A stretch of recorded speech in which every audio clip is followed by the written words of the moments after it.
ایک جوہری تھا سنہرا، تو اس نے مختلف ڈبیاں کھول کے لوگوں کے سامنے رکھی اور ایک موتی نکال کر کے کہا کہ یہ موتی شب افروز ہے، رات کو چمکتا ہے، اور اس وقت دنیا کے اوپر جو قیمتی ترین موتی ہیں ان میں سے ایک موتی یہ میرے پاس ہے۔ خیر اس نے اپنا سامان سمیٹا تو اس مجلس میں ایک چور بھی بیٹھا ہوا تھا، اس کے دل میں لالچ آ گئی، تو اس نے اس جوہری سے کہا کہ جناب کہاں کے ارادے ہیں؟ تو اس نے کہا کہ میں بمبئی جا رہا ہوں۔ اس نے کہا واہ واہ کیا اچھا ہوا، میں بھی تو بمبئی جا رہا ہوں، تو چلو اکٹھا سفر ہوگا۔ وہ جوہری سمجھ گیا اس کی نیت کے کھوٹ کو کہ یہ میرا ہم سفر تو نہیں ہے، اس کا دل آ گیا ہے اس موتی پہ اور مجھ سے ہر صورت یہ موتی چرانا چاہتا ہے، لیکن وہ بھی بڑا سمجھدار تھا، اس نے کہا آ جائیے کوئی بات نہیں۔ سفر چلتا رہا، رات ہوئی، جب سامان اتارا اور سونے کی تیاری کی تو وہ جو اس نیت سے ساتھ ہم سفر بنا تھا اس نے بھی اپنی قمیض اتار کے لٹکا دی، اور اس جوہری نے بھی۔ اس جوہری نے یوں کیا کہ نظر بچا کے وہ ڈبیا قیمتی موتی والی نکال کر کے اس کی جیب میں ڈال دی اور خود بے فکر ہو کے سو گیا۔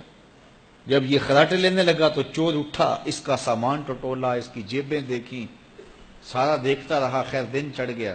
جوہری اٹھا، اس نے نظر بچا کر کے اس کی جیب میں ہاتھ ڈال کر کے وہ موتی اپنی جیب میں ڈال لیا۔ صبح جب ناشتے پہ بیٹھے تو اس چور نے باتوں ہی باتوں میں بات کی، وہ آپ کے موتی کی چمک شمک نظر نہیں آئی رات کو؟ تو وہ ہنس کے کہنے لگا نہیں میرے پاس ہی تو تھا، وہ جیب سے نکال کے سامنے رکھ دیا۔ دل ہی دل میں بڑا حیرت زدہ ہوا، میں نے تو سارا ٹٹولا، یہ اگر کہیں تھا تو مجھے کیوں نہیں ملا؟ چلو آج صحیح۔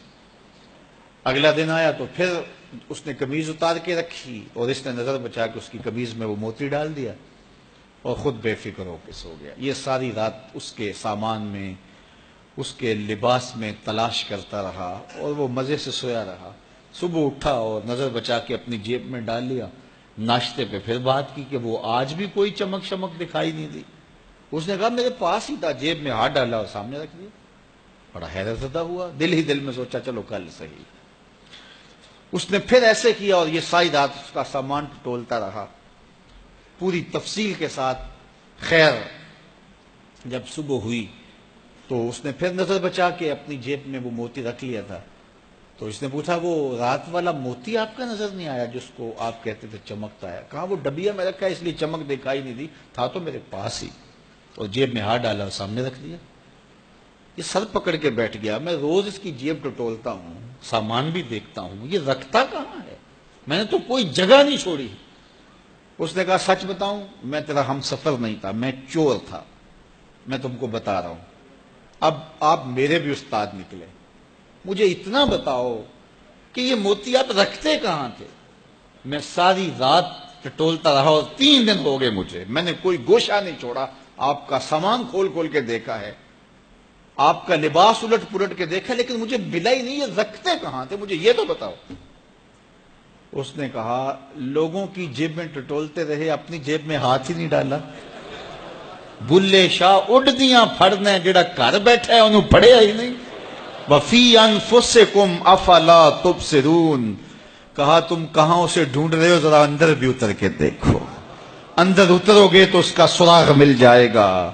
نہ مسجد وچ نہ مندر وچ، لب یار نو اپنے اندر وچ۔